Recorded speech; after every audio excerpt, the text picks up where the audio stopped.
Bonjour à tous et à toutes et aujourd'hui je vais vous parler de Henri Chaperon. Henri Albert Maurice Chaperon est né le 30 décembre 1886 en France dans la ville de Nouanne-le-Fuselier. Il obtient son certificat d'études à 13 ans et devient apprenti pour un sellier. Un an plus tard, il décide de devenir compagnon en prenant son vélo pour se balader dans toute la France, afin de proposer ses services à des entreprises. C'est à ce moment-là qu'il va découvrir le métier de carrossier automobile en travaillant pour plusieurs carrossiers parisiens, mais il travaillera également pour d'autres types d'entreprises. Mais son périple sera stoppé à cause de la Première Guerre mondiale. Il sera donc engagé dans l'armée et il intégrera le régiment d'artillerie et recevra même la médaille interalliée comme tous les soldats de la Première Guerre mondiale. À la fin de la guerre, il se marie avec Berthe Gorberville et fonde sa propre société, la carrosserie Chaperon. Sa femme l'aidera à monter son affaire et il louera même une parcelle pour y mettre son atelier. Henri Chaperon commence alors à faire parler de lui grâce à ses premières voitures, des Ford T Chaperon. Ces autos avaient la particularité de se baser sur des Ford T classiques, mais en les améliorant. Du coup, ces Ford T Chaperon étaient donc plus confortables et plus luxueuses que les Ford T de base. Les affaires de la carrosserie Chaperon fonctionnent bien. Et l'entreprise reçoit pas mal de commandes et fabrique des carrosseries pour plusieurs modèles comme des Hispano-Suiza ou des Peugeot. Henri Chaperon a donc pas mal d'employés à sa charge, également des designers, ce qui l'amènera à déménager à Levallois-Perret dans le hall de Gustave Eiffel en 1923 afin d'avoir des ateliers plus grands. En 1927, la carrosserie Chaperon engage désormais 350 personnes et produit 3 véhicules par jour. Mais en 1929, tout bascule pour Henri Chaperon. La crise économique se fait ressentir et Henri Chaperon devra licencier du personnel. Mais après la pluie vient le beau temps. Et en effet, les années 30 seront très bonnes pour la carrosserie Chaperon, qui enchaîne les contrats avec de grandes marques, comme Delage, avec les Delage D6 Chaperon et les Delage D8 Chaperon. La carrosserie Chaperon créeront également des Delahaye 135 et 145 Chaperon, des Talbot type 23 Chaperon, des Hotchkiss Chaperon, des Ballot RH3 Chaperon, ainsi qu'une Bugatti type 57, elle aussi Chaperon, forcément. En termes de caractère, Henri Chaperon était quelqu'un de travailleur. Il était fier de son travail et c'était un homme d'honneur. Mais son côté travailleur lui aura fallu un procès en 1935 pour non-respect des codes du travail. À la fin des années 30, tout allait bien pour Henri Chaperon, qui enchaîne alors les salons automobiles de Paris, mais également ceux de Londres, car la carrosserie Chaperon commence à avoir une bonne notoriété au Royaume-Uni. Mais en 1939, la guerre commence à se profiler, et Henri Chaperon comprend que l'activité automobile ne sera pas suffisante à l'avenir. Étant donné qu'il voulait garder tous ses employés, il décide de reconvertir son entreprise dans la fabrication de poêles à charbon, et continue à fabriquer quelques voitures. Mais il finira par stopper temporairement la fabrication d'automobiles au début des années 40. C'est durant cette période d'ailleurs que Henri Chaperon et sa femme Berthe Gorberville vont finir par divorcer. Après la guerre, Henri Chaperon fabrique des carrosseries pour des Delage, des Hotchkiss et des Delahaye. En 1948, il se marie avec Françoise Chevrier, qui devient du coup sa seconde femme. Au début des années 50, la carrosserie Chaperon réaliseront pas mal de versions de la Delahaye 235. Ces Delahaye 235 Chaperon seront designés d'ailleurs par Carlo Delles, qui réalisera pas mal de voitures françaises au début des années 50, et notamment pour la carrosserie Chaperon. Chaperon réaliseront également des Talbot Lago type 26, des Hotchkiss Monceau et des Samsung 2300 Sport. Mais la situation est difficile pour les carrossiers, qui tombent en faillite les uns après les autres au cours des années 50. Henri Chaperon comprend alors que s'il veut survivre, il faut se tourner vers des marques qui ont plus d'avenir, car Delahaye et Talbot à ce moment-là étaient proches de la faillite. La carrosserie Chaperon sera contactée pour fabriquer la voiture du président de la République française, René Coty. L'auto sera également utilisée par Charles de Gaulle, puis par Georges Pompidou. Parallèlement à ça, Chaperon décide alors de s'intéresser aux voitures de Renault et sortent la Renault Frégate Chaperon, ainsi que la Renault Dauphine Chaperon. Mais la voiture qui va propulser la carrosserie Chaperon, c'est la Citroën DS, qui connaît alors un sacré succès dès son lancement.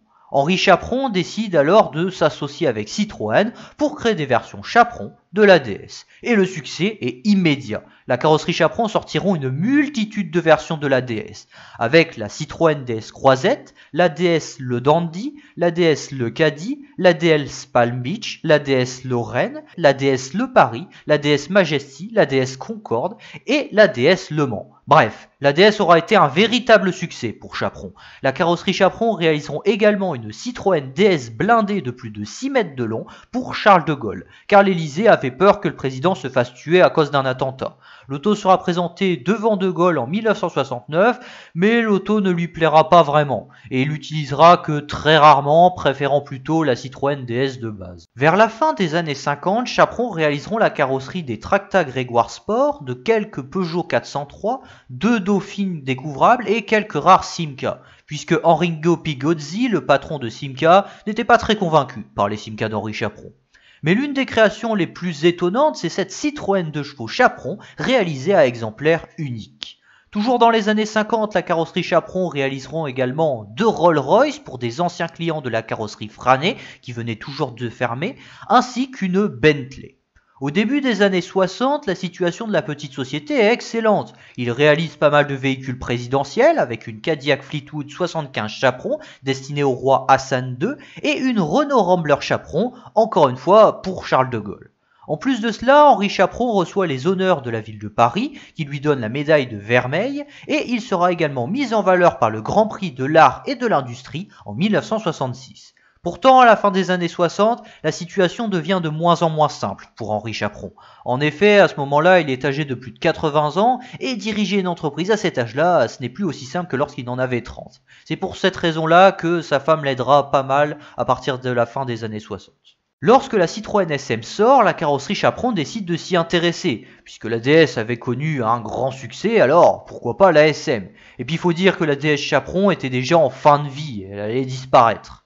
Chaperon présentèrent alors 2 versions de la SM, avec le cabriolet Mylord et la berline Opera. Cette dernière avait la particularité d'avoir 4 portes, ce que la Citroën SM de base n'offrait pas.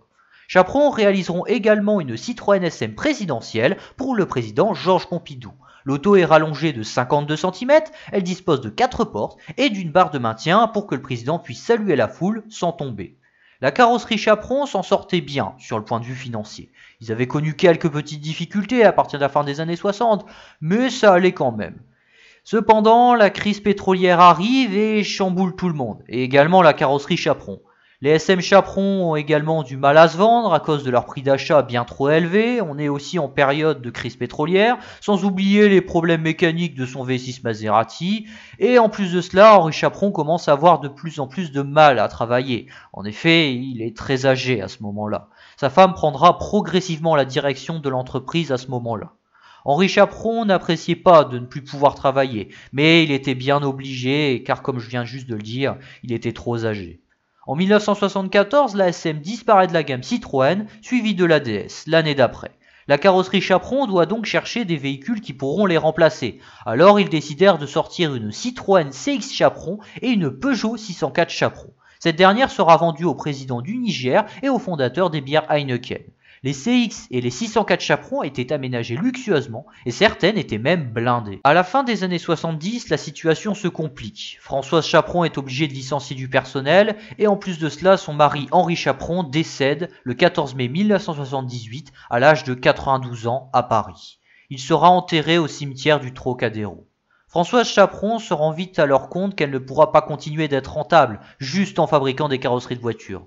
C'est pour cela qu'elle fera un accord avec Renault.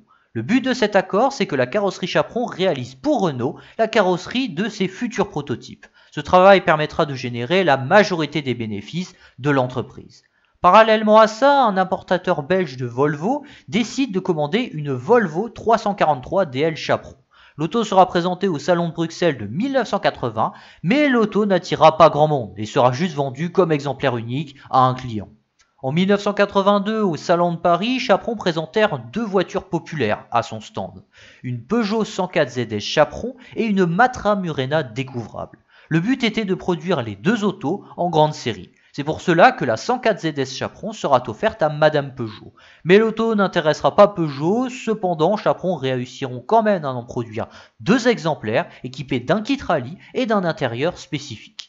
La Matra Murena découvrable aura plus de succès auprès de Matra, qui avait commandé la voiture dans le but de la produire en série. Le problème, c'est que Peugeot refusait tous les projets d'amélioration de la Matra Murena, en menaçant de ne plus leur livrer des moteurs Simca, car Simca appartenait à Peugeot à ce moment-là.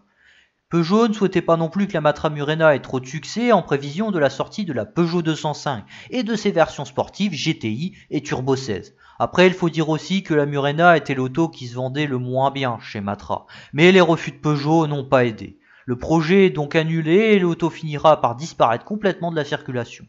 Durant l'année 1982, Chaperon vendront une dernière CX Chaperon ainsi qu'une Peugeot 504 Coupé Chaperon, commandée spécialement par un certain Monsieur Ross, un ambassadeur anglais vivant à Monaco. Plus tard, l'auto sera équipée d'un hardtop permettant de pouvoir l'utiliser en coupé l'hiver et de retirer le toit pour l'utiliser en cabriolet l'été. Après ça, la carrosserie Chaperon arrêtera de produire des véhicules pour se concentrer dans la fabrication de pièces de carrosserie pour Renault. Mais Renault finira par laisser complètement tomber la carrosserie Chaperon en 1985. Françoise Chaperon n'a donc plus le choix, elle est obligée de fermer définitivement l'entreprise de son mari. La carrosserie Chaperon deviendra donc une concession pour Charles Pozzi, puis pour BMW, avant d'être aménagée pour faire des logements. Françoise Chaperon, elle, finira par prendre sa retraite, quelques années après la fin de la carrosserie Chaperon.